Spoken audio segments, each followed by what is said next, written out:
आओ परमेश्वर के वचन की ओर चले और बाइबल से नए नियम में 2 कुरिन्थी उसका 11वां अध्याय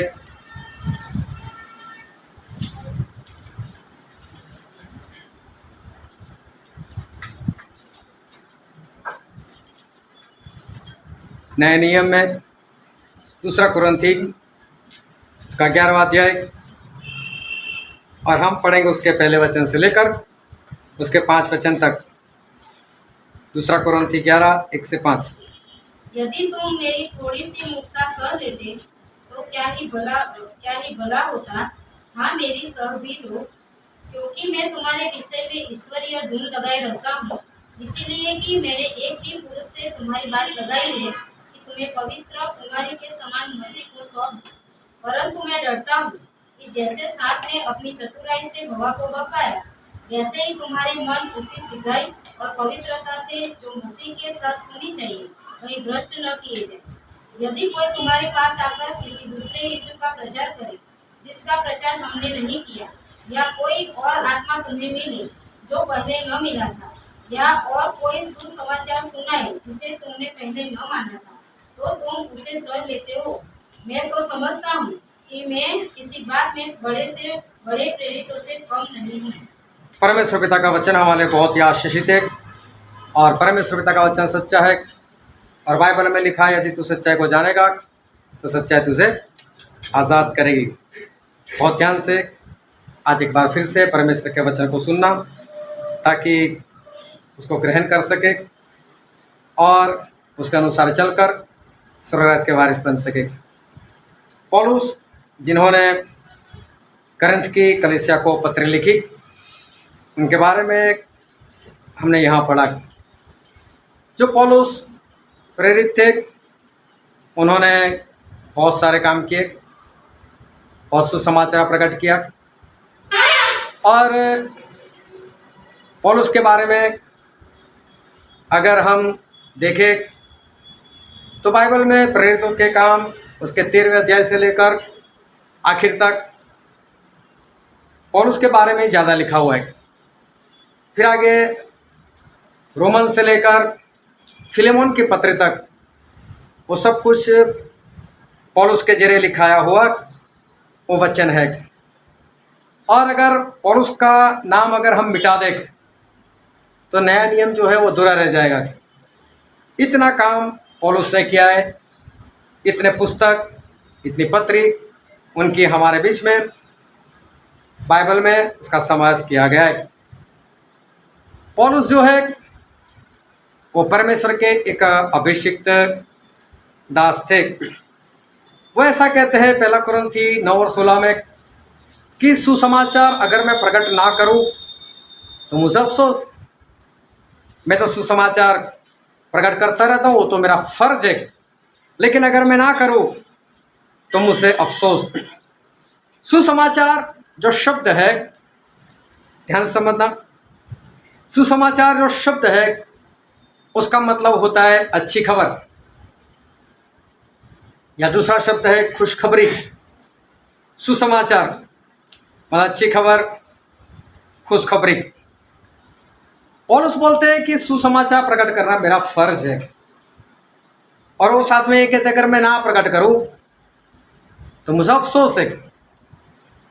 और पौलुस ने बहुत सारे सुसमाचार लोगों को प्रकट किए, लेकिन सुसमाचार जिसका मतलब होता है खुशखबरी, जिसका मतलब होता है अच्छी खबर, लेकिन पौलुस की सारी पत्रों को पढ़ना और प्रेरितों के काम में भी उनके जितने भी काम है अध्याय 13 से लेकर वो सब कुछ पढ़ना। पौलुस का जो बोलना था, पौलुस की जो बातें थी वो कुछ अलग से थी। और पौलुस जिस तरह से लोगों के साथ पेश आते थे, जिस तरह से लोगों के साथ वो बातें करते थे, तो उनमें सुसमाचार, खुशखबरी, अच्छी खबर, ऐसी बातें दिखाई नहीं देती थी। रोमन 1 और 28 से 32 पढ़ोगे तो वहाँ बहुत सारे काम लिखे और पौलुस बोलते हैं कैसे लोग हैं जो माता पिता की अवज्ञा करते हैं, उपेक्षा करते हैं, ऐसे लोग हैं जो अविश्वासी है, ऐसे लोग हैं जिनके अंदर कपट भरा हुआ है, बहुत सारे काम लिखे। और फिर पौलुस ऐसा बोलते हैं सारे लोग जो है वो तो नाश में जाने वाले, ये सारे लोग नरक जाएंगे। ऐसा उन्होंने वहाँ पर ऐसे स्पष्ट लिखा। उसके 8वें अध्याय में पढ़ते 5 से लेकर 8 वचन, तो वहाँ पर पौलुस ऐसा कहते हैं कि जो शारीरिक है, मतलब जो शरीर के अनुसार चलता है, जिसको पहनने का शौक है, जिसको घूमने का शौक है, जिसको खाने पीने का शौक है, वह जो अपने शरीर की बातों के ऊपर मन लगाता है, बोलो वो तो नाश में जाएगा, वो तो नरक में जाएगा। लेकिन जिसके अंदर पवित्र आत्मा है, जो आत्मा की अगुवाई में चलता है, वही जो है वो स्वर्ग में जाएगा। पहला कुरिन्थी उसके 7वें अध्याय में अगर 26 से लेकर आगे पढ़ोगे तो पौलुस फिर एक बात बोलते हैं। पौलुस कहते हैं कि आप शादी करो कोई बात नहीं, लेकिन मैं तो चाहता हूं आप लोग मेरे समान रहो, मतलब कंवारे रहो, शादी मत करो। आज्ञा नहीं दी उन्होंने कि शादी करना पाप है, शादी कर सकते हो, लेकिन बोला लेकिन आप मेरे समान रहो तो अच्छी बात है। क्योंकि जो लड़की शादी करती है वो परमेश्वर को छोड़कर अपने पति को खुश करने का प्रयत्न करती है, और जो लड़का शादी करता है वो परमेश्वर को छोड़कर वो अपनी पत्नी को खुश करने का प्रयत्न करता है, क्योंकि अभी उसकी जिम्मेदारी भी है। लेकिन ऐसा नहीं बोला कि शादी मत करो। अभी कई लोग तो मसीह में आते हैं इसलिए कि चलो हमारी शादी हो जाएगी, शादी नहीं होती तो चलो मसीह में चलते, प्रार्थना करवाते हमारी शादी हो जाएगी। अभी ऐसे लोग ये सुनेंगे बात पौलुस की बात, तो उनको कहाँ खुशखबरी लगने वाली, उनको कहाँ ये सुसमाचार लगने वाला है, उनको तो ऐसा लगेगा ये कैसी कैसी बातें कर रहे। फिर पहले कुरिन्थी में लिखा है उसका पहला अध्याय और 10 वचन से लेकर आगे पढ़ोगे तो पौलुस सभी को डांटता है। और क्या डांटते, बोले आप लोगों में एकता नहीं है, आप लोगों में तो बोले पक्ष है, कोई बोलता है पौलुस का, कोई बोलता है मैं अपोलोस का, कोई बोलता है कि मैं तो केफास मतलब पतरस का, और कोई बोलता है मैं तो किसी का नहीं, मैं तो डायरेक्ट परमेश्वर का। बोले आप लोगों में तो ऐसा है, आप लोगों में एकता नहीं है। आज ना पौलुस रहे, ना पतरस रहे, ना अपोलोस रहे, तो आजकल भी लोग बोलते हैं मैं मेथोडिस्ट, मैं सीएनआई, मैं पेंटिकोस्टल, मैं फलाना, मैं ढिमका।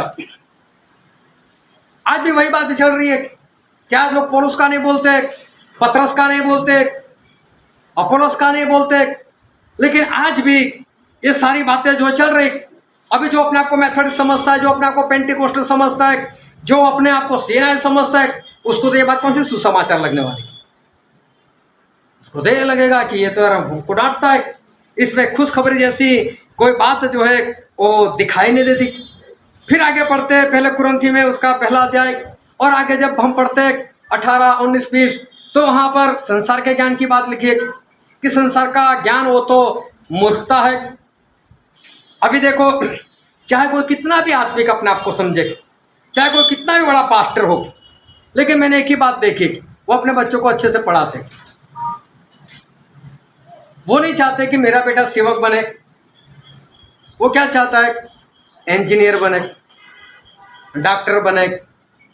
और देखना बात भी कर, ये मेरा लड़का है डॉक्टर है, ये मेरा लड़का, ये मेरी लड़की, ये तो इंजीनियर, जबकि बाइबल में लिखा है संसार का ज्ञान क्या है, मूर्खता है। अभी इनको ये बात पौलुस की बात कहाँ खुशखबरी लगने वाली, इनको कहाँ इसमें सुसमाचार लगने वाला है। मुझे कई बार लोग ऐसे पूछ लेते सेवाई करते हो या और कुछ जॉब भी है, मैं सेवा से क्या होने वाला है। अभी सही में सेवा का मतलब क्या होता है कि हम परमेश्वर के नौकर हैं, हम परमेश्वर के दास हैं, और हमारी तनख्वाह जो आती है वो परमेश्वर की ओर से आती है। मैं देखता हूँ मामूली दुकान वाला अगर किसी को अपने वहाँ जॉब देता है, वो भी तो उसको समय पर तनख्वाह देता है। एक मामूली दुकान वाला मालूम उसकी कमाई 15-20 हज़ार 40 हज़ार होगी मालूम नहीं, लेकिन फिर भी अपने पास किसी को रखता है तो उसको तनख्वाह देता है। और जब लोग पूछते हैं बस सेवा ही करते हो या और जॉब भी है? मतलब कहना क्या चाहते हैं, परमेश्वर में भी ताकत है क्या कि तुम्हारा घर का गुजारा कर सके? अरे गवर्नमेंट की भी गवर्नमेंट हमारा परमेश्वर है ना, वो क्या नहीं कर सकते? ये सवाल ही नहीं होना चाहिए। अभी ऐसे लोगों को ये बात जो है पौलुस की, वो कौन सी अच्छी लगने वाली, कहाँ सुसमाचार इसको लगने वाला है, उसको तो ऐसा लगेगा कि ये बात जो है वो तो एक कड़वी है। और ध्यान से परमेश्वर के वचन को समझते रहना। हमारे परमेश्वर वो सर्वशक्तिमान है, हमारे परमेश्वर वो सब कुछ कर सकते हैं। पौलुस ने लोगों को डांटा ऐसी बातों में। पौलुस ने करंथ की कलीसिया को डांटा कि तुम्हारे अंदर व्यभिचार है, ये सब कुछ छोड़ दो वरना आप लोग स्वर्ग में नहीं जाओगे। तुम्हारे अंदर लड़ाई झगड़ा है, इसे छोड़ दो नहीं तो आप स्वर्ग में नहीं जाओगे।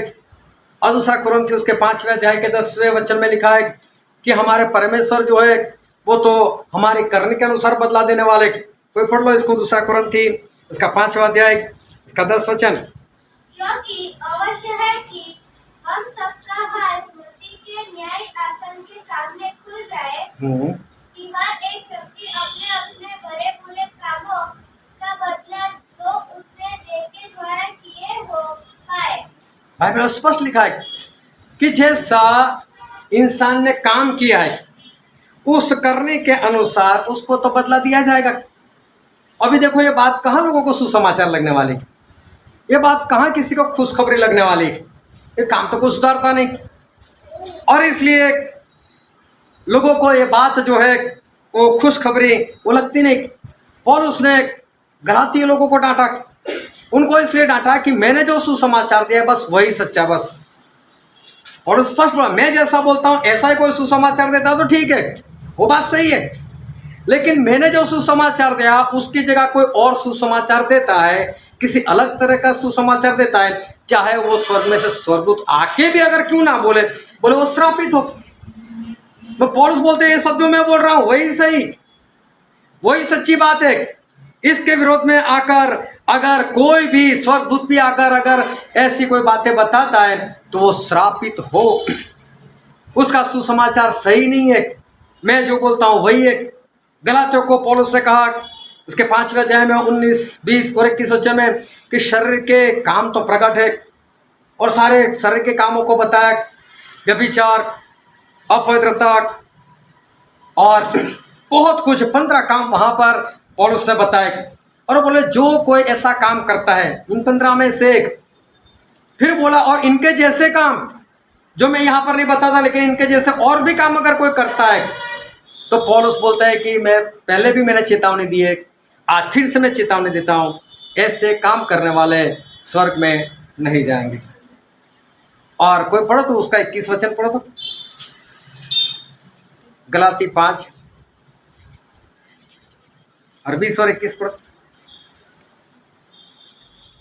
शरीर के काम तो प्रकट है, अर्थात व्यभिचार, गंदे काम, लुचपन, मूर्ति पूजा, टोना, बैर, झगड़ा, ईर्ष्या, क्रोध, विरोध। देखो झगड़ा और क्रोध, हालेलुया, ये 2 काम तो ऐसे हैं कि सारे विश्वासी और आत्मिक लोगों के जीवन में बिंदास से दिखाई देते हैं।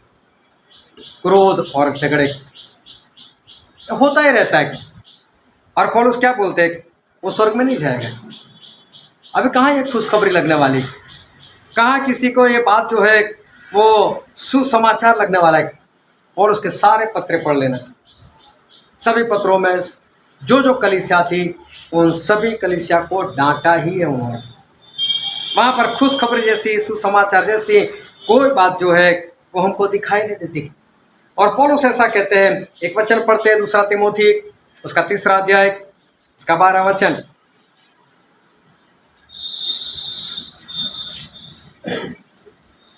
और जितने मसीह यीशु में भक्ति के साथ जीवन बिताना चाहते हैं वे सब सताए जाएंगे। यहाँ पर लिखा है कि जितने भक्ति से परमेश्वर के पीछे चलते हैं वो सारे सताए ही जाएंगे। हालेलुया। मतलब सतावट तो होगी ही, बहुत स्पष्ट ये पौलुस ने लिखा है। इससे अच्छे तो आज के प्रचारक नहीं, आज के प्रचारक कितने अच्छा अच्छा प्रचार करते हैं, परमेश्वर तुम्हें चंगाई देते, परमेश्वर तुम्हें छुटकारा देते, परमेश्वर तुम्हें आशीष देते, तुम धनवान हो जाओ इसलिए हमारे परमेश्वर वो तो गरीब बन कर आए। कितनी अच्छी अच्छी बातें जो है आज प्रचारक लोगों को सिखाते। मरी कोई बीमारी तेरे तंबू के पास में नहीं आएगी। कितनी अच्छी बातें जो है वो सिखाते। तेरे बाएं 10,000 और तेरे दाहिने 10,000 आएंगे लेकिन कोई तेरे पास नहीं पहुंचेगा, परमेश्वर सभी को मारकर भगा देंगे। कितने अच्छे अच्छे सुसमाचार जो है वो आज के लोग सुनाते। तुम परमेश्वर की निगाह में मूल्यवान हो। अरे तुम्हारी सूरत तो परमेश्वर ने अपने हाथों में कुरत कर रखी है। सुनकर कितना मजा आ जाता है। ये सारा बाइबल में ही लिखा हुआ है, ये भी सारी बात बाइबल में लिखी है। तो सवाल ये है कि ये सारे जो प्रचार करते हैं वो सारी बातें बाइबल में लिखी है, तो क्या पौलुस जो बोल रहे झूठ बोल रहे?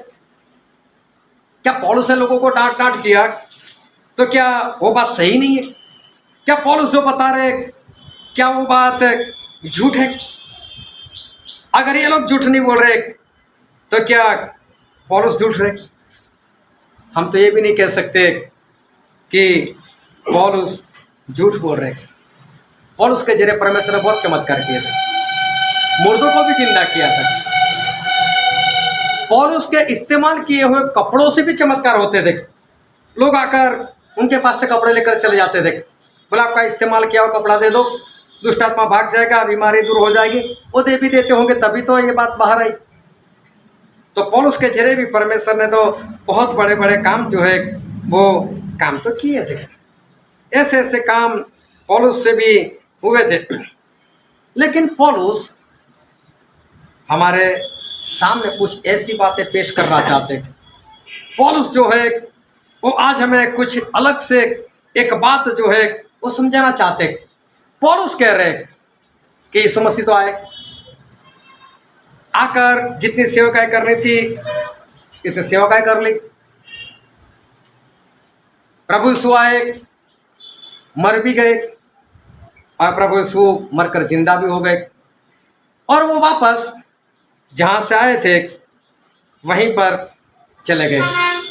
आज भी प्रभु यीशु के नाम से चमत्कार होते हैं, आज भी प्रभु यीशु के नाम से चंगाई मिलती है, आज भी प्रभु यीशु के नाम से छुटकारा मिलता है, आज भी भूत प्रेत भाग जाते हैं, आज भी प्रभु यीशु के नाम से आशीष मिलती है। सारी बात सही है, लेकिन पौलुस हमें कुछ समझाना चाहते हैं। और मैं एक सवाल पूछना चाहता हूँ कि पौलुस प्रभु यीशु उन्होंने अपनी जान दी क्यों? प्रभु यीशु ने अपना जो लहू था वो लहू बहाया क्यों?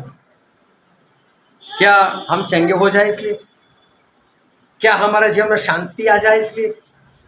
प्रभु यीशु का लहू बहाने का जो मकसद था वो मकसद क्या था? प्रभु यीशु ने क्यों अपनी जान दी?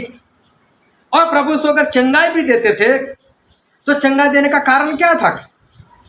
एक बार 38 साल से जो बीमार था उसको प्रभु यीशु ने चंगाई दी थी, लेकिन चंगाई देने के बाद प्रभु यीशु उसके पास गए और वहां पर बाइबल में ऐसा लिखा है, हम पढ़ते हैं यूहन्ना उसका 5वां अध्याय उसका 14 वचन पढ़ो तो।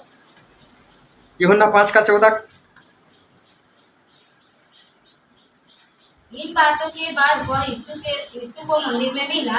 यीशु ने उससे कहा, देख तू चंगा हो गया है, फिर से पाप मत करना। प्रभु यीशु ने ऐसा कहा, तू चंगा हो गया है, फिर से पाप ना करना। इसका मतलब प्रभु यीशु चंगाई देते थे तो कारण क्या था? अभी पाप मत करना, मैंने तो चंगाई दी। वह प्रभु यीशु का जो काम था या प्रभु यीशु का जो लक्ष्य था या प्रभु यीशु ने जो जान दी या प्रभु यीशु ने जो अपना लहू बहाया, उसका कारण एक ही है कि हम पाप ना करें, हम शुद्ध हो जाए, हम अशुद्ध ना रहे। इसलिए हमारे परमेश्वर ने जान दी। हमारे प्रभु यीशु हमको पाप से छुड़ाने के लिए आए थे। वो सिर्फ चंगाई देने के लिए नहीं आए, छुटकारा देने के लिए नहीं आए, सिर्फ आशीष देने के लिए नहीं आए, लेकिन प्रभु यीशु जो आए थे उसका कारण तो ये था कि प्रभु यीशु वो हमें पाप से आज़ाद करने के लिए आए थे। अभी देखो कह कर के मैं फिर से आऊँगा, क्या अभी चंगाई देने के लिए आने वाले? क्या अभी पापों से आज़ाद करने के लिए आने वाले? अभी तो पापों से आज़ाद करने के लिए भी नहीं आने वाले। लेकिन अब प्रभु यीशु क्यों आने वाले?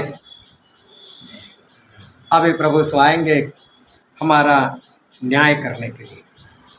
इसका मतलब आज तक जो कुछ प्रभु यीशु बता कर गए उस सारी बातों का हिसाब लेने के लिए, न्याय करने के लिए प्रभु यीशु आएंगे। और पौलुस यही बात देखते हैं कि प्रभु यीशु तो दूसरी बार आने वाले, एक बार तो आकर चले गए, उनका काम खत्म हो गया, जो काम उनको करना था वो पूरा हो गया, वो तो भी दूसरी बार आने वाले, और दूसरी बार आने वाले तो न्याय करने के लिए आने वाले। अभी जो प्रभु यीशु आ रहे वो तो जज आ रहे हैं, हालेलुया। अभी तो न्याय करने वाले परमेश्वर जो है वो आने वाले। प्रभु यीशु जो है वो क्या न्याय करेंगे? क्या सभी को पूछने वाले, चल चल चंगाई बता, कितनी चंगाई मिली थी तुझे, चल कितने भूत प्रेत निकले थे वो बता। क्या प्रभु से बोलने वाले तेरे पास कितने घर है? क्या प्रभु से बोलने वाले चल तुझे कितनी आशीष मिली थी? प्रभु यीशु ये कोई न्याय करने के लिए नहीं आने वाले, ऐसा कोई न्याय नहीं करने वाले। देखिए प्रभु से क्या न्याय करेंगे, जैसे मत्ती 22:1-14 में लिखा है कि वहाँ पर एक इंसान जो था वो शादी का जोड़ा पहने हुए नहीं पहने हुए वो शादी में चला गया था, और ये कपड़े तो आज्ञाकारी के कपड़े।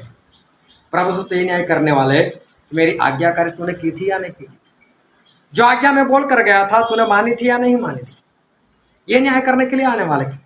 प्रभु से तो ये न्याय करने के लिए आने वाले हैं कि जो 5 मूर्ख स्त्री थी, जो आखिरी दिनों में आखिरी वक्त पर पवित्र आत्मा खो बैठी थी, वो तो ये न्याय करने के लिए आने वाले हैं कि मैंने तुझसे पवित्र आत्मा दिया था, संभाल कर रखा था कि नहीं, कि तू खो बैठा, तू खो बैठी। प्रभु से तो ये न्याय करने के लिए आने वाले। प्रभु से ये न्याय करने के लिए आने वाले कि एक सिक्का वाला जिसने एक भी आत्मा ने जीता, कोई भी काम नहीं किया, तो प्रभु तो ये देखने के लिए आने वाले कि तुम लोगों ने मेरे नाम से एक भी आत्मा जीता है या नहीं जीता। प्रभु से तो ये न्याय करने के लिए आने वाले कि जब मैं भूखा था तो मुझे खाना खिलाया, मैं प्यासा था तो मुझे पानी पिलाया। वो तो ये बात देखने के लिए आने वाले कि आपने मेरे लोगों को खाना खिलाया था नहीं, मेरे लोगों को पानी पिलाया था कि नहीं। मैं शारीरिक बात नहीं कर रहा, मैं आत्मिक बात कर रहा हूँ कि मेरे लोगों को वचन खिलाया था या नहीं, मेरे लोगों को पवित्र आत्मा दिलाया था या नहीं। ये बातें प्रभु यीशु जो है वो देखने के लिए आने वाले। और इसलिए पौलुस जो है वो उनके सुसमाचार में सुसमाचार नहीं दिखता, लेकिन एक चेतावनी दिखती है, क्योंकि यहेजकेल में ऐसा लिखा है, यहेजकेल का पुस्तक उसका 33वां अध्याय उसका 7 वचन।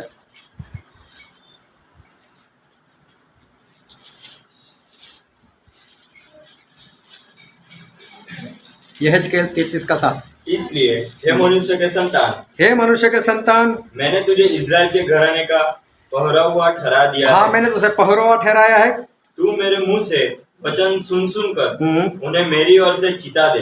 हाँ परमेश्वर बोलते हैं अपने दास को चेतावनी दे। हालेलुया। चेतावनी देने के लिए परमेश्वर ने अपने सेवकों को तैयार किया है। क्या बोले कि मेरे लोगों को तू चिता दे, उनको चेतावनी दे। फिर पहला कुरिन्थी में लिखा है, पहला कुरिन्थी उसका 10वां अध्याय उसका 11वां वचन।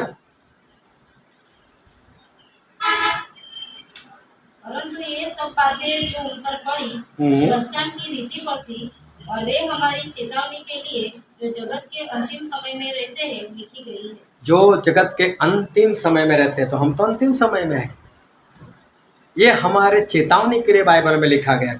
हालेलुया। वचन भी चेतावनी के लिए लिखे गए, और परमेश्वर ने अपने दास को भी यही बोला कि चेतावनी दे। तो परमेश्वर के दास का काम क्या है? वो तो चेतावनी देना है। परमेश्वर के दास का काम जो है वो तो चेतावनी देना है। परमेश्वर के दास को हमेशा चेतावनी देनी चाहिए। क्यों चेतावनी देनी चाहिए? चेतावनी इसलिए देनी चाहिए, जो वचन आज हमने पढ़ा था 2 कुरिन्थी इसका 11वां अध्याय 1 से लेकर 5 वचन हमने पढ़ा, और वहाँ पर पौलुस एक बात हमसे कहने के लिए जा रहे हैं, और बात हम पढ़ लेते हैं। उसका 4था वचन पढ़ो तो कोई।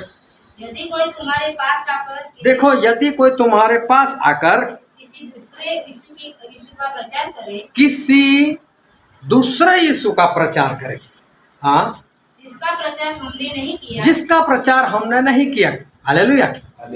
अभी ध्यान से समझना, पौलुस क्या बोलते हैं? अगर तुम्हारे पास कोई आए और वो आकर तुम्हें कोई दूसरे यीशु का प्रचार करे। क्या यीशु तो है? दूसरे यीशु का प्रचार करे। देखो पौलुस ऐसा हो, दूसरे यीशु का प्रचार, इसका मतलब यीशु एक से ज्यादा होने चाहिए। स्पष्ट लिखा है कोई दूसरे यीशु का प्रचार करे। फिर से पढ़ो ये वचन।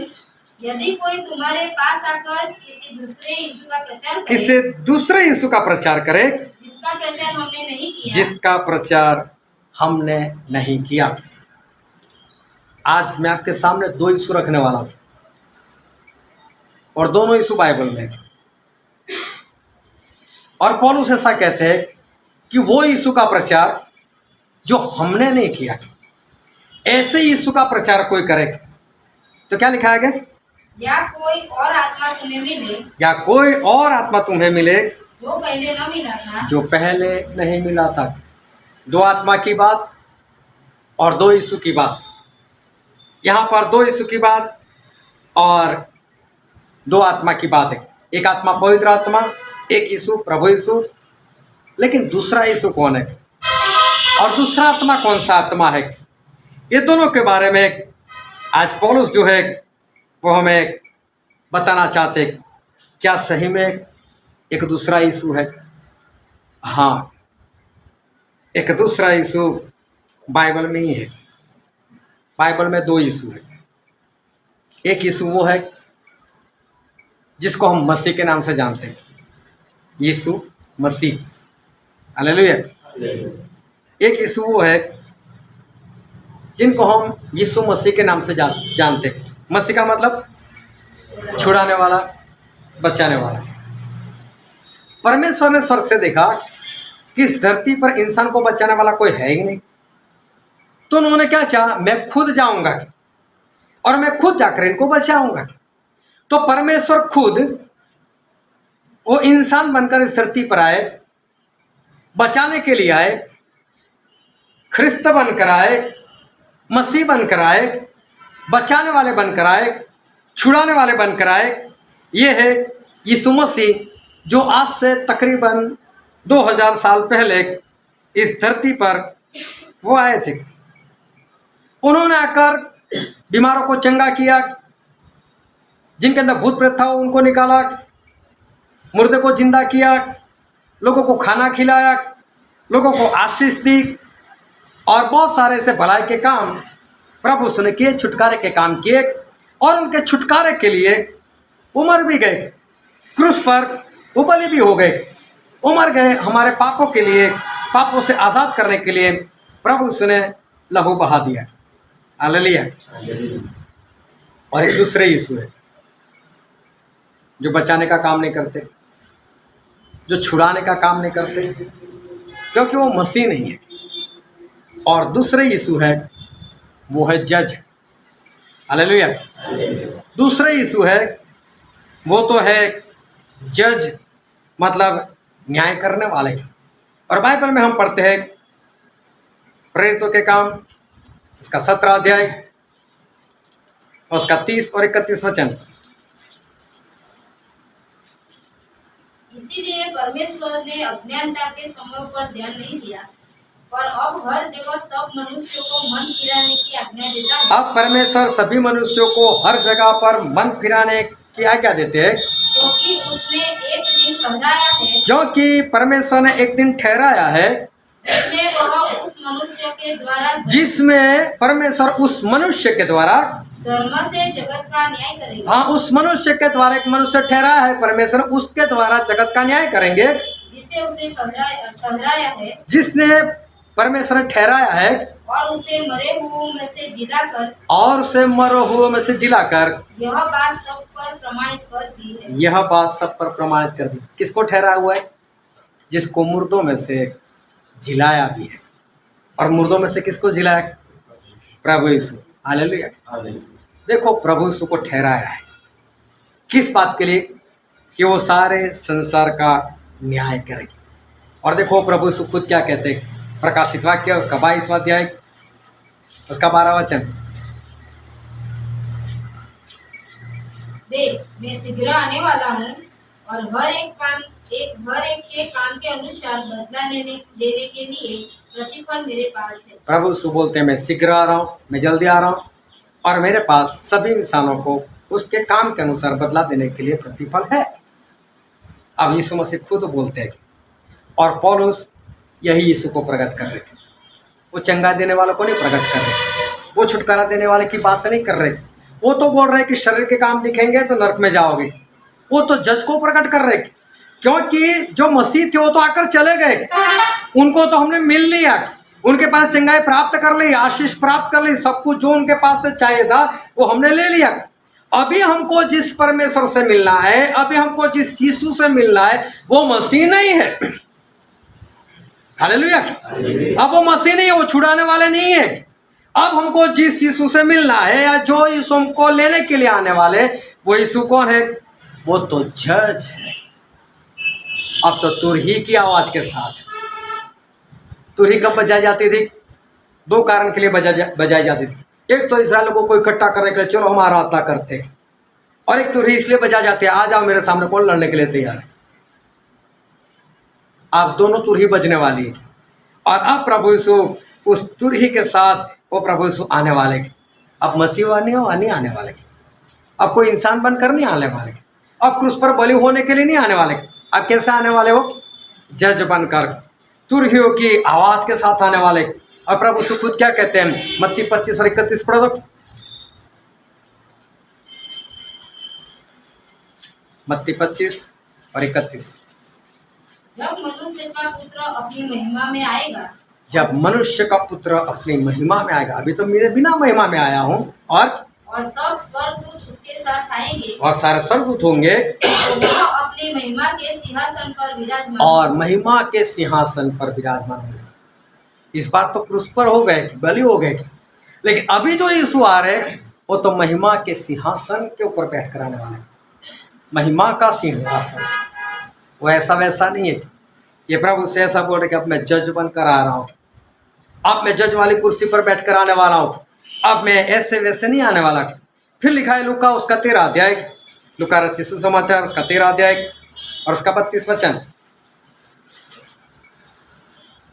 उसने उनसे कहा, जाकर उस लोमड़ी से कह दो कि देख मैं आज और कल दुष्टात्माओं को निकालता। प्रभु यीशु कहते आज और कल मैं दुष्टात्माओं को निकालता और बीमारों को चंगा करता हूँ, और तीसरे दिन अपना कार्य पूरा करूंगा। और तीसरे दिन अपना कार्य पूरा करूंगा। हालेलुया।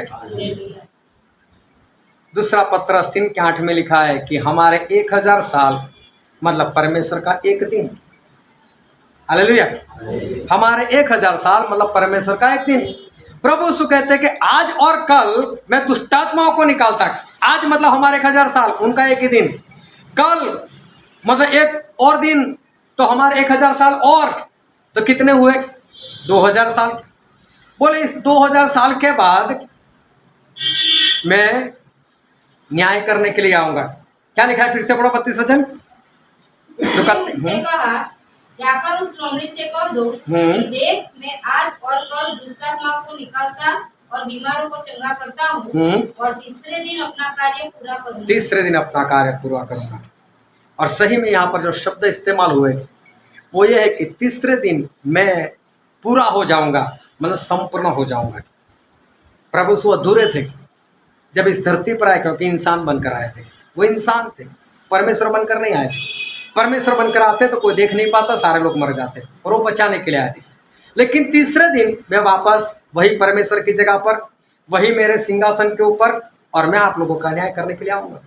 आज और कल मतलब आज मतलब आपके 1000 साल, कल मतलब आपके 1000 साल, और मतलब 2000 साल के बाद। प्रभु से जब सेवकाई शुरू की तब वो 30 साल के थे। समझो कि एडी 31 और एडी 34 के बीच में कहीं पर ये बोला है प्रभु यीशु ने। 2000 साल वो खत्म होने को आए, और उसके बाद प्रभु यीशु जो है वो तो संपूर्ण होकर, पूरे होकर, जज होकर अपना काम पूरा करने के लिए आने वाले। मैं जो सिखा कर गया उसके अनुसार जीवन जिए कि नहीं। और देखना प्रेरितों के काम उसका 7वां अध्याय घर पर जाकर शांति से पढ़ लेना।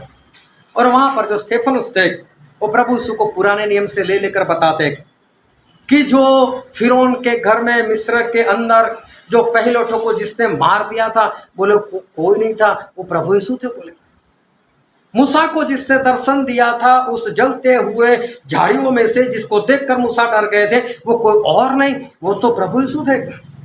बोले 1,80,000 जिनको मार दिया था वो कोई और नहीं थे, वो यीशु मसीह थे। बोले उस आसा राजा की सेना के साथ मिलकर जो 10 लाख कुशियों को जिन्होंने मार दिया था वो कोई और नहीं था, वो प्रभु यीशु थे। इस्राएल लोगों ने पाप किया, व्यभिचार किया और इस्राएल लोगों के 23,000 लोग मर गए, वो मारने वाला कोई और नहीं था, प्रभु यीशु थे। जब इनके अंदर मरी फैली, जब दाऊद ने पाप किया तो 70,000 मर गए, 70,000 को मारने वाला कोई और नहीं था, वो प्रभु यीशु थे। वो जज थे और बीच में मसीह बन गए, लेकिन तीसरे दिन एक बार फिर से वही जज बनकर आए। यहोशू बोलता है कि प्रभु यीशु मैं क्या करूं इस आकान का? बोले पत्थर मार मार कर मार दो। वही यीशु आने वाले जो आकान को दंड देते, वही यीशु आ रहे जिन्होंने फिरौन की और फिरौन की सेना को उस समुद्र के अंदर जिनका नाश कर दिया। वही जज, वही यीशु एक बार फिर से अपनी जज की कुर्सी पर बैठकर वो वापस आ रहे। अगर उनसे आने से पहले मर गए तो अभी उनके सिंहासन के सामने ही खड़े रहना है, फिर भी मसीह के सामने तो खड़े रहना है ही नहीं आपको। और अगर आपकी मृत्यु से पहले वो आ गए तो वो तो जज बनकर ही आने वाले, चाहे आप पहले मर जाओ चाहे प्रभु यीशु पहले आए, लेकिन जिनका सामना आपको करना है वो कोई और नहीं है, वो जज यीशु है, यीशु मसीह नहीं है। और इसलिए पौलुस कहते हैं कि आज भी अगर कोई तुम्हें दूसरा यीशु प्रकट करे, अरे अभी क्या चंगाई की जरूरत है, अभी कौन से छुटकारे की जरूरत है, एंड आ गया। दुनिया में देखो क्या क्या होने लगा, कैसी अवस्थाएं होने लगी। सऊदी अरेबिया में जाकर देखो, मैंने एक बात बताई कि 2022 खत्म होने से पहले आप देखना हमारे देश में न्यू वर्ल्ड ऑर्डर के पोस्टर लग जाएंगे। मुझे नहीं मालूम ऐसा कैसे, लेकिन होगा ऐसा। लेकिन सऊदी अरेबिया में तो आज से 2 साल पहले वहां पर पोस्टर लग गए, ऐसी बात मुझे 2-3 दिन पहले जानने को मिली। वहां पर एक बड़ा सिटी बन रहा है जो इतना बड़ा है, जो तकरीबन 33 न्यूयॉर्क सिटी आ जाए इतना बड़ा, जिसका नाम रखा है नियोम सिटी।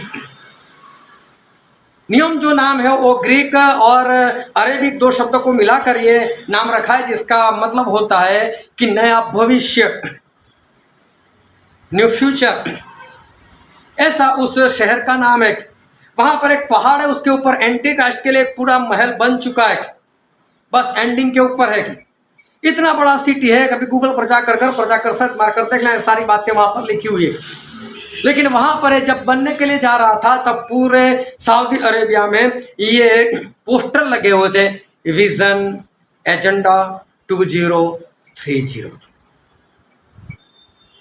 बोले 2030 में हम लोग जो काम करने के लिए जा रहे हैं, ये वो विजन है, वो शहर हम बनाने के लिए जा रहे हैं। कारण ये बताया, ये नहीं बताया कि हम एंटीक्राइस्ट के लिए कर रहे हैं, हम हमारे मसीहा के लिए कर रहे हैं, ऐसा नहीं बताया उन्होंने। बोले सऊदी अरेबिया में घूमने के लिए कुछ है नहीं, इसलिए घूमने के लिए एक शहर बना रहे थे। और देखो उसमें सिर्फ रोबोट और रोबोट ही काम करेंगे। ये सारा कुछ दुनिया में हो रहा है और अभी भी परमेश्वर से चंगाए लो, अभी भी परमेश्वर से छुटकारा लो, अभी भी परमेश्वर से आशीष लो, अभी भी परमेश्वर से घर मांगो, अभी भी परमेश्वर से ये मांगो वो मांगो। कब तक भिखारी की तरह मांगते रहोगे? अभी तो बाहर निकलो इसमें से, अभी तो उनके दूसरे आगमन के लिए तैयार हो जाओ, अभी तो जज के लिए तैयार हो जाओ। जज को मिलना है, हमें मसीहा को मिलने के लिए नहीं जाना जहां कोढ़ी भी बिंदा से जाकर मिल लेता था, जहां पर पापी भी बिंदा से जाकर मिल लेता था। अभी तो प्रभु आएंगे तो लोग पहाड़ को पीछे छुप जाएंगे और पहाड़ को बोलेंगे तुमको कुचल दे, मार दे, कोई बात नहीं, लेकिन ये मौत देगा ना, बहुत भयानक सी मौत होगी, तू मार दे बोले। अभी वो यीशु आने वाले कि जिनके सामने आंखें मिलाकर आप देख नहीं सकते, ऐसे प्रभु यीशु आ रहे, ऐसे हमारे जज जो है वो आ रहे। अभी सोचो कि पौलुस ने ऐसी बातें नहीं बताई होती, ऐसे लोगों को डांटा ना हो, लेकिन अच्छी अच्छी बातें बताई जो सुनने में लोगों को अच्छी लगती है। परमेश्वर चंगाई देते, परमेश्वर छुटकारा देते। समझो अगर आपको कोई कुछ कहे ही नहीं और आपको ऐसा बोले आपको कुछ नहीं होगा, आपको कुछ नहीं होगा, और कुछ हो गया तो अगर अचानक से कुछ हो गया तो कैसे होगा? एक इंसान था, उसने सभी लोगों को ऐसा सिखाया, परमेश्वर सभी में बसते हैं, हम परमेश्वर का भवन है, हम परमेश्वर का मंदिर है, सभी के अंदर परमेश्वर बसते हैं। सिर्फ इंसान की बात नहीं की, पशुओं की भी बात कर ली, सभी पशुओं में भी परमेश्वर ही बसते हैं। अब एक ऐसा इंसान जिसने इसके पास सीखा कि सभी में परमेश्वर ही बसते हैं। अब एक बार रास्ते में जा रहा था और एक हाथी पागल हो गया, और हाथी लोगों को मारते पीटते पेड़ को तोड़ते वो भाग रहा था। उसके पीछे जो हाथी का मालिक, वो चिल्ला चिल्ला कर बोल रहा है, बाज उठ जाओ, हाथी पागल हो गए, हाथी पागल हो गए।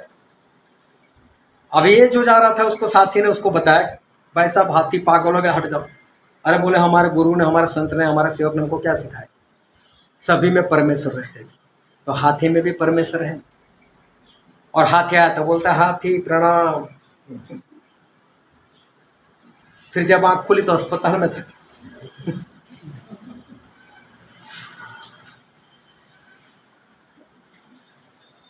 अगर बताया नहीं, गलत बातें बताई और ऐसा हो गया तो, ऐसा हो जाए तो, सही में पौलुस जो है वो अच्छी बातें बता रहे, स्पष्ट बातें बता रहे, जो भी है वो सही बात बता रहे। और सही में पौलुस जो बोल रहे हैं ना, वही सुसमाचार है, वही अच्छी खबर है। चाहे सुनने में कड़वी लगे, लेकिन यही अच्छी खबर है। कई लोग सिखाते हैं पॉजिटिव रहो, पॉजिटिव रहो। अभी तो कोरोना आने के बाद पॉजिटिव का मतलब ही बदल गया। अभी लोग बोलते हैं, इतना बोलते मैं पॉजिटिव हो, तो बोलो इससे दूर रहो। लेकिन कई लोग मानते हैं पॉजिटिव बोलो, पॉजिटिव बोलो, अच्छा अच्छा बोलो। मैं तो बोलता हूँ बोलते रहो, मैं स्वर्ग में जाऊंगा, मैं स्वर्ग में जाऊंगा, मैं स्वर्ग में जाऊंगा। स्वर्ग में चले जाओगे क्या? बोलने से, अच्छा अच्छा बोलने से क्या अच्छा हो जाएगा? ऐसा कुछ है नहीं कि अच्छा अच्छा बोलने से कुछ भी नहीं होगा। ये बात गलत है कि स्वर्ग में जाओ, स्वर्ग में जाओ, बोलते रहो, लेकिन कुछ भी नहीं। लेकिन परमेश्वर ने स्पष्ट बोला, यह हिचकर को बोला कि मैंने तुझे मेरा दास ठहराया, मेरा भविष्यवक्ता ठहराया, तू मेरे लोगों को जाकर चेतावनी दे। परमेश्वर के दास का काम है चेतावनी देना। हालेलुया। बहुत बड़ी बड़ी बात हम देख गए कि जिनके पास आज्ञाकारी के कपड़े नहीं थे, उनको बोला नरक में डाल दो। जिन लोगों ने पवित्र आत्मा खो दिया, उनको भी बोला नरक में डाल दो। जिन्होंने आत्मा नहीं जीते, बोले इनको भी नरक में डाल दो। जो खिलाता नहीं पिलाता नहीं, बोले इनको भी नरक में डाल दो। ये तो बहुत बड़ी बड़ी बात है। लेकिन मैं आज आपको ऐसी छोटी छोटी बातें जो आपके जहन में भी नहीं होगी, आपके दिमाग में भी नहीं होगी, ऐसी छोटी छोटी बातें बताना चाहता हूँ। कैसी बातों में हमारे परमेश्वर हमको चेतावनी दिए। और बाइबल में लिखा है मत्ती उसका 5वां अध्याय उसका 22 वचन,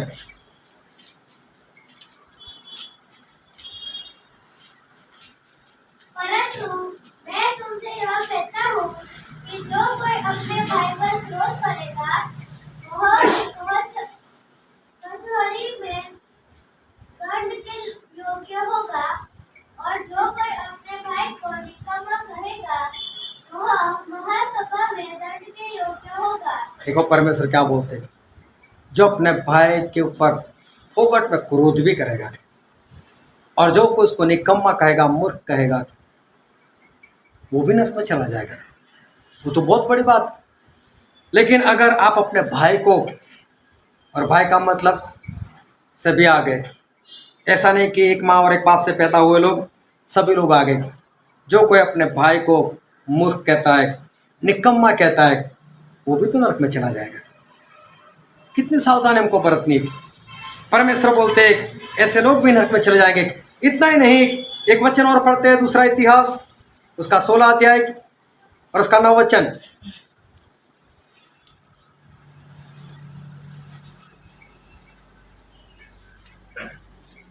देख, यहोवा की दृष्टि सारी पृथ्वी पर इसलिए फिरती रहती है, परमेश्वर की दृष्टि सारे पृथ्वी के ऊपर इसलिए फिरती रहती है जिनका मन उसकी ओर निष्कपट रहता है, जिनका मन परमेश्वर के प्रति निष्कपट रहता है, हाँ, उनकी सहायता में वे वह अपना सामर्थ्य दिखाए। देखो परमेश्वर की निगाह सारी पृथ्वी के ऊपर, लेकिन पृथ्वी के ऊपर नहीं है, उनकी निगाह का है मन के ऊपर। वो मन देखते, दिल देखते, हमारा हृदय देखते। देखो हृदय कितना छोटा है, आपकी जो मुट्ठी होती है ना बस इतना ही दिल होता है, और परमेश्वर की निगाह उस दिल के ऊपर है। चाहे आप यहाँ पर बैठो आराधना करो, लेकिन उस वक्त आपके दिल में क्या है? परमेश्वर नहीं देखते मेरा बेटा पहुंच गया अच्छी जगह पर, चलो आराधना करो, वो नहीं देखते। वो आराधना किस मन से कर रहा है? जब आराधना चल उसके दिल में क्या चल रहा है, तब वो क्या सोच रहा है? क्या सही में आराधना कर रहा है या कहीं उसका दिल कहीं और सोच में पड़ा हुआ है? परमेश्वर तो वो देखते हैं कि वो है कहाँ। वो तो अपनी निगाह इंसान के मन के ऊपर लगाते हैं। चाहे आप यहाँ पर वचन सुन रहे हो, लेकिन सही में क्या वचन में ही ध्यान है कि हृदय कहीं इधर उधर जा रहा है? हमारे परमेश्वर तो आपकी उपस्थिति नहीं देखते, आपके हृदय की उपस्थिति देखते कि आपका हृदय अभी कहाँ पर है और कहाँ पर जा रहा है। हमारे परमेश्वर तो वो देखते। इसका मतलब देखो, आपकी उपस्थिति से मुझे फर्क पड़ सकता है, लेकिन परमेश्वर को नहीं। वो तो आपके हृदय में देखते कि आपका आत्मा, आपका हृदय यहाँ पर है कि नहीं। आप आत्मा से सच्चाई से आराधना करते हो कि नहीं? क्या आपके हृदय में उस वक्त कुछ और ही विचार चलते रहते? वो तो इंसान है, वो बाहर का दिखता है, लेकिन परमेश्वर तो अंदर का देखते। परमेश्वर तो ये देखते कि ये सोचता क्या है। आपके दिमाग को देखता है कि आपके दिमाग के अंदर कौन सी सोच चल रही। किसी को लकवा हो गया था, प्रभु ने उसको बोला कि तेरे पाप क्षमा किए गए, और देखो लोगों ने सोचा ये इंसान कौन है जो पाप क्षमा करता है? क्या प्रभु को पता नहीं चल गया? सिमोन कोड़ी ने प्रभु को खाने पर बुलाया और उसे सोचा कि ये भविष्यवक्ता होता तो ये स्त्री को, मरियम को हाथ ना लगाने देता। ये तो भविष्यवक्ता ने, क्या प्रभु को पता नहीं चल गया? उनकी निगाह आपकी उपस्थिति के ऊपर नहीं है, उनकी निगाह आपके विचार के ऊपर है। वो तो ये देखते हैं कि ये विचार क्या कर रहे हैं। इसका मतलब आपकी करनी, आपकी सोच, आपका हृदय, आपके हृदय के अंदर क्या है, ये सारी बातों का हिसाब परमेश्वर लेने वाले। आप बाहर से जो काम करते हो ना, सिर्फ वही नहीं। एक बार मैं किसी के घर में बैठा था और हम लोग एक कमरे में बैठे हुए थे, और तभी दरवाजे पर किसी की एंट्री हुई, और वो जो बहन थी गुजराती में बोली, अच्छा आपली गई मनाई गई। अभी हुआ क्या, मैंने भी पलट कर देखा कौन ऐसा आ रहा है जिसके बारे में ऐसा बोला, और जब वो आई तो प्रेज द लॉर्ड। मैंने बोला ये क्या है? तो परमेश्वर तो देखते ना इसके दिल में क्या है, इसके दिमाग में क्या है। परमेश्वर वो देखते, चाहे उसने नहीं सुना, चाहे उसको नहीं पता चला, इसने तो मेरे साथ प्रेज द लॉर्ड किया, लेकिन परमेश्वर जो है वो सारी बातें देखते। आप जो भी बोलते हो ना, वो सारे शब्द भी परमेश्वर स्टोर कर कर रखे हुए। क्या कैसा लिखा है बाइबल में, हम पढ़ते हैं मत्ती उसका 12वां अध्याय उसका 36 वचन।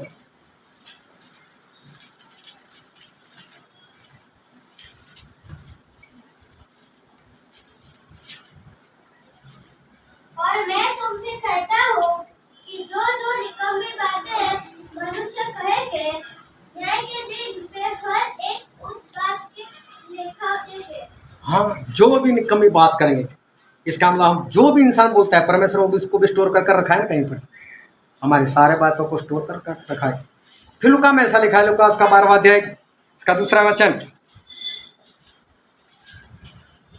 कुछ धोखा नहीं जो खोला न जाएगा, और न कुछ छिपा है जो जाना न जाएगा। कोई भी बात ऐसी नहीं है जो छुपी है, चाहे छुप कर करो, लेकिन वो सारी बातें प्रभु यीशु वो बाहर निकालने वाले, सभी को दिखाने वाले। इसका मतलब आप जो बाहर से अपने शरीर से काम करते हो ना, सिर्फ उसका ही बदला नहीं, आप क्या सोचते हो, कैसा सोचते हो, आप कैसा बोलते हो, आपके दिल में क्या है, आपकी सोच कैसी है, वो सारी बातों का हिसाब जो है वो परमेश्वर लेने वाले। और हमें उस जज से मिलना है, उस प्रभु यीशु से हमको मिलना है। परमेश्वर का वचन कहता है कि उस न्याय के दिन के लिए अभी हमें तैयार होना है। और इब्रानी में लिखा है, इब्रानी उसका 10वां अध्याय उसका 25 वचन, एक दूसरे के साथ इकट्ठा होना न छोड़े, एक दूसरे के साथ इकट्ठा होना ना छोड़े, जैसे कि कितनों की रीति है, हम्म, और एक दूसरे को समझाते रहे, और जो जो उस दिन को निकट आते देखो, जो जो उस दिन को, मतलब परमेश्वर के न्याय के दिन को पास में आते देखो, त्यों त्यों और भी अधिक यह किया करो। और भी ये प्रयत्न करते रहो। इसका मतलब परमेश्वर तो स्पष्ट कहते हैं कि जैसे जैसे न्याय का दिन पास में आ रहा है, आप ज्यादा प्रयत्न करो, उस न्याय के दिन के लिए तैयार हो जाओ। देखो, लोग जॉब के लिए तैयारी करते, पढ़ने वाले परीक्षा की तैयारी करते, सभी लोग अपनी अपनी तैयारियां जो करते, कोई शादी की तैयारी करता है, सभी लोग अपने अपनी तैयारी करते। लेकिन मेरा सवाल है कि न्याय के दिन के लिए क्या तैयारी किया आपने? आप सारी तैयारियां करते हो, आप उठते हो सुबह की, कोई कारोबार की तैयारी करता है, कोई जॉब जाने के लिए तैयारी करता है, कोई पढ़ने की तैयारी करता है, कोई परिवार की तैयारी करता है, किसी के घर में शादी आ रही है तो कोई उसकी तैयारी करता है। लेकिन न्याय का दिन आ रहा है, उसके लिए कितने लोग जो है वो तैयारी कर रहे हैं? कितने लोग इंश्योरेंस निकालवा रहे हैं, अपने कार का इंश्योरेंस, बाइक का इंश्योरेंस, लाइफ का भी इंश्योरेंस, बच्चे का भी इंश्योरेंस, कि जब भी मैं मर जाऊं तो मेरे बेटे का अच्छा हो। अरे बीमार होने से पहले मेडिक्लेम लेकर बैठते, तो पक्का मालूम है कि काम अच्छे है नहीं, बीमार तो पड़ने ही वाले, पहले से मेडिक्लेम। ये सब कुछ काम इंसान जो है वो करता रहता है।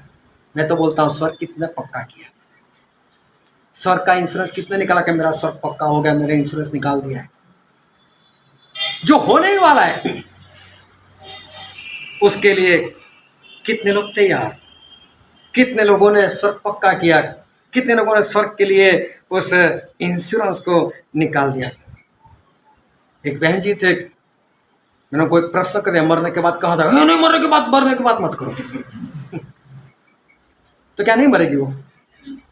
फिर भी मरेगी नहीं। तो आपको नहीं पसंद मौत, तो क्या मौत नहीं आएगी?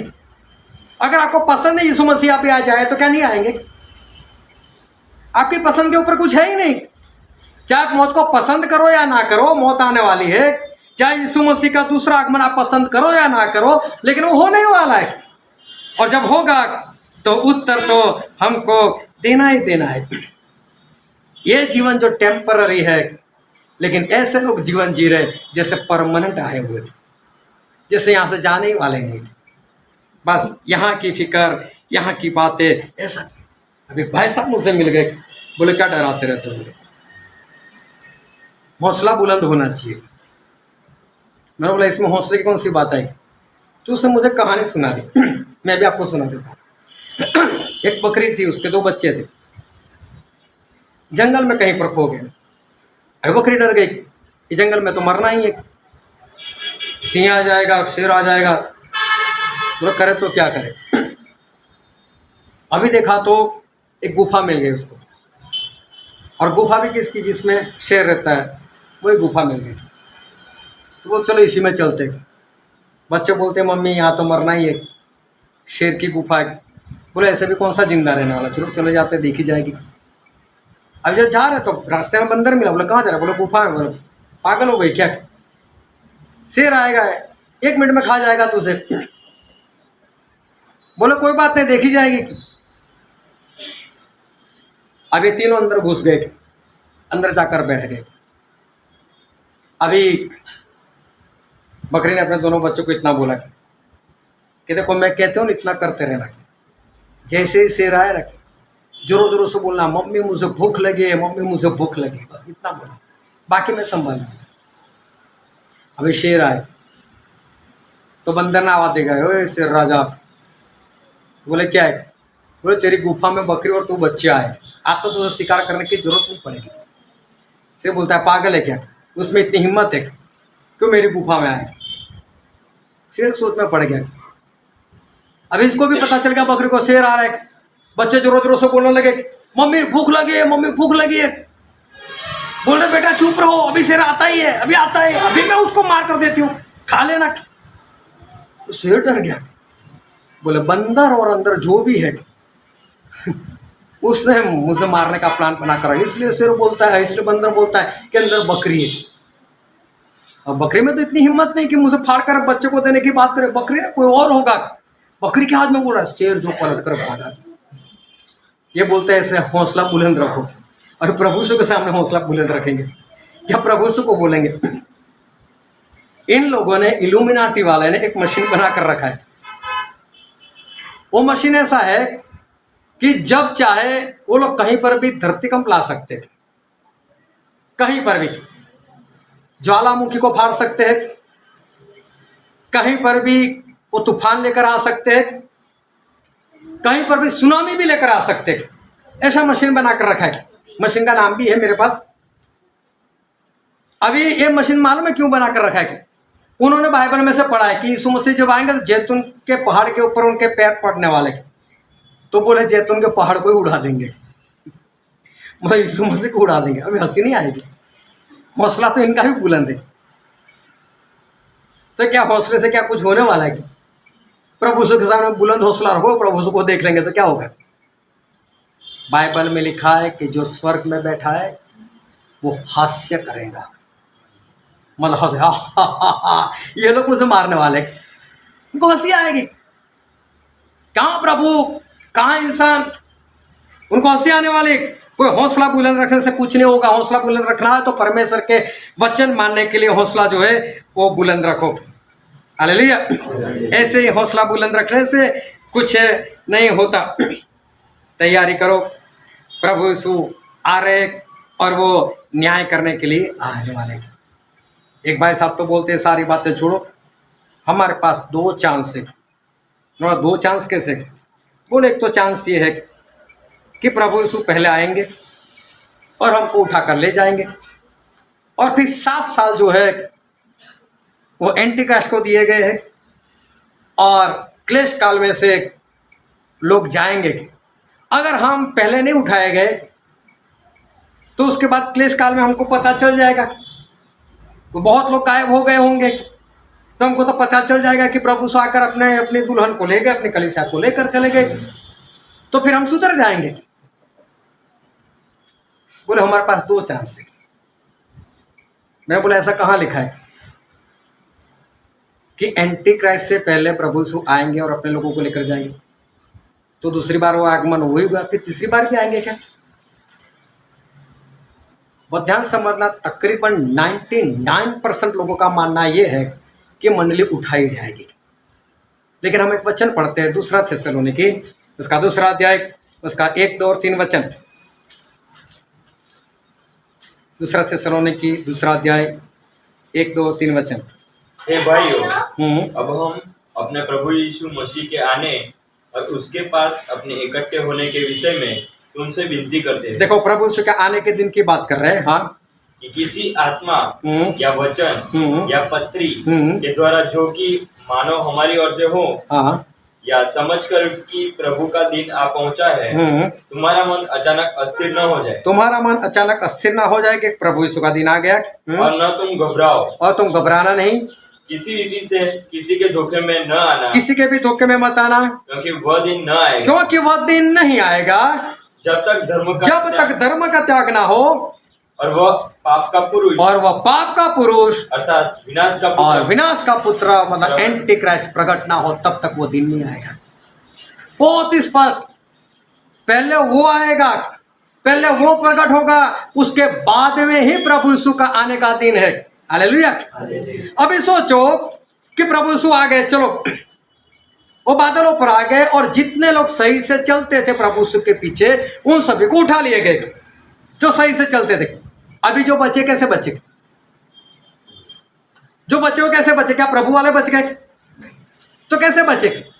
जो प्रभु में नहीं थे वो ही बच गए ना। हालेलुया। जो प्रभु में नहीं थे वही बच गए ना। तो फिर ऐसा लिखा है एंटी क्राइस्ट के बारे में, हम पढ़ते हो प्रकाशित वाक्य 13 का 7 पढ़ो तो।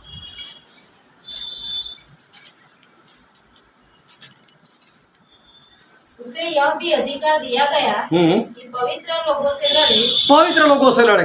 अभी कौन से पवित्र लोग रह गए कि जिससे लड़ेगा? बोलो। अगर सभी को उठाए गए तो अभी एंटिक्राइस्ट कौन से पवित्र लोगों से लड़ रहा है? सारे उठाए गए तो फिर पवित्र लोग होने ही नहीं चाहिए। पवित्र आत्मा का काम बंद हो चुका है, तो पवित्र लोग आए कहां से? इसका मतलब पवित्र लोगों को उठाया नहीं गया, वो लोग है ही वहां पर। फिर और आगे पढ़ते हैं, उसका 14 वचन पढ़ो तो, 13 वचन से पढ़ो। वह बड़े बड़े चिन्ह दिखाता था, यहाँ तक कि मनुष्य के सामने स्वर्ग से पृथ्वी पर आग बरसा देता था। उन चिन्हों के कारण जिन्हें उस पशु के सामने दिखाने का अधिकार उसे दिया गया था, वह पृथ्वी के रहने वालों को भरमाता था और पृथ्वी के रहने वालों से कहता था कि जिस पशु के तलवार लगी थी वह जीत गया है, उसकी मूर्ति बनाओ। उसे उस पशु की मूर्ति में प्राण डालने का अधिकार दिया गया कि पशु की मूर्ति बोलने लगे, और जितने लोग उस पशु की मूर्ति की पूजा न करे उन्हें मरवा डाले। देखो, कौन मूर्ति पूजा नहीं करेगा? अगर कचरा ही रह गया नीचे, परमेश्वर के लोग उठाए गए, तो ये तो सारे ऐसे ही है ना, तो कुछ भी करेंगे। तो फिर जबरदस्ती किसके पास मूर्ति पूजा कराएगा? ये है ही नहीं। एंटी क्राइस्ट के बाद ही प्रभु आने वाले। उसका 12-13 वचन भी पढ़ लो। वह उस पहले पशु का सारा अधिकार उसके सामने काम में लाता था और पृथ्वी और उसके रहने वालों से उस पहले पशु की, जिसका प्राण घातक गौ अच्छा हो गया था, पूजा करता था। वह बड़े बड़े चिन्ह दिखाता था, यहाँ तक कि मनुष्य के सामने स्वर्ग से पृथ्वी पर आग बरसा देता था। 12-13। उन चिन्हों के कारण जिन्हें उस पशु के सामने दिखाने का अधिकार उसे दिया गया था, वह पृथ्वी के रहने वालों को भरमाता था और पृथ्वी के रहने वालों से कहता था कि जिस पशु के तलवार लगी थी वह जी गया है, उसकी मूर्ति बनाओ। एक मिनट, उसका 12 वचन कौन? वह उस पहले पशु का सारा अधिकार उसके सामने काम में लाता था और पृथ्वी और उसके रहने वालों से उस पहले पशु की, जिसका प्राण घातक गौ अच्छा हो गया था, पूजा करता था। हाँ, ये तो बोलता है कि उसकी आराधना, उसकी पूजा जो है वो करो। अभी देखो, अगर कचरा ही रह गया तो वो तो सारे करने वाले, उसमें कोई बड़ी बात नहीं है। फिर उसका 16 वचन पढ़ो तो। उसने छोटे बड़े, धनी कंगाल, स्वतंत्र दास सबके दाहिने हाथ या उनके माथे पर एक एक छाप करा दी कि उसको छोड़ जिस पर छाप अर्थात उस पशु का नाम या उसके नाम का अंक हो, अन्य कोई लेन देन न कर सके। देखो, ऐसे लोग कि सभी लोगों के ऊपर वो अपने एक मुहर दे रहा है, और जिसके पास ये मुहर ना हो, अभी कौन ऐसा होगा जिसके पास मुहर ना हो? परमेश्वर के लोग होंगे तभी। ऐसे बहुत सारे वचन है, अगर आपको चाहे तो मेरे पास मांग लेना। लेकिन इस भ्रम से बाहर आ जाना अगर है तो, कि प्रभु यीशु जो है वो एंटी क्राइस्ट के पहले नहीं, एंटी क्राइस्ट के बाद में ही आने वाले। मंडली को कहीं पर भी पहले नहीं उठाया जाने वाला, ऐसा कोई भी वचन बाइबल में है ही नहीं। और अगर आपको मिल जाए तो मुझे बता देना। लेकिन होता क्या है कि किसी को भी सतावट नहीं चाहिए, किसी को भी ये नहीं चाहिए कि परमेश्वर हमको दुखी होने दे। सभी लोग क्या मानते हैं कि क्या परमेश्वर हमको दुखी करेंगे? उनको सुसमाचार चाहिए, अच्छी खबर चाहिए, उनको तो अच्छी अच्छी बातें सुननी है। क्या प्रभु सब अपनी दुल्हन को मार मार कर लेकर जाएंगे? लोगों का मानना है ऐसा ही। लेकिन मैं बोलता हूँ, पौलुस क्या सही से नहीं चलते थे? उनकी मौत कैसे हो गई? पतरस की मौत कैसे हो गई? यूहन्ना की मौत कैसे हो गई? एक तो बताओ जिनकी मौत सही रीति से हुई, शांति से हुई। पौलुस ने तो यहाँ तक कहा तिमोथी को, दूसरा तिमोथी इनके बारे में, अगर आप परमेश्वर के पीछे अच्छे से चलते हो ना तो सतावट होगी ही। मतलब हमको सतावट में से तो जाना ही जाना है। लेकिन जो लोग ये नहीं मानते, उनके ऊपर जब सतावट आ जाएगी तब उनको भारी रोना और पछतावा हो जाएगा। परमेश्वर के बाइबल को अच्छे से हमको सीखना चाहिए। एक भाई साहब थे, वो अंग्रेजी सीख कर आए थे, ज़्यादा नहीं, सिर्फ 4 शब्द, और वो भी 4 शब्द सिर्फ बोलना आता था। उसका मतलब क्या होता था मालूम नहीं। Yes, no, very good, thank you, बस ये 4 शब्द ही आते थे। अभी ट्रेन में जा रहा था, वो कभी भी यही मौके में रहता है, कब मुझे इंग्लिश बोलने का मौका मिले। अभी क्या हुआ कि किसी की बैग चोरी हो गई, बैग चोरी हो गई तो बैग वाले ने इसी को पूछ लिया, बोले मेरी बैग चोरी हो गई देखिए। अभी सुबह चलो इंग्लिश बोलने का मौका अच्छा है तो बोलता है यस, तो बोलता है फिर दे दे मुझे, बोलता है नो, तो बोलता है फिर पीटेंगे, तो बोलता है वेरी गुड, और मार दिया उसको। अरे बोलो चलो मार खा ही लिया है तो आखिरी शब्द ही बोल देता हूँ, बोला थैंक यू।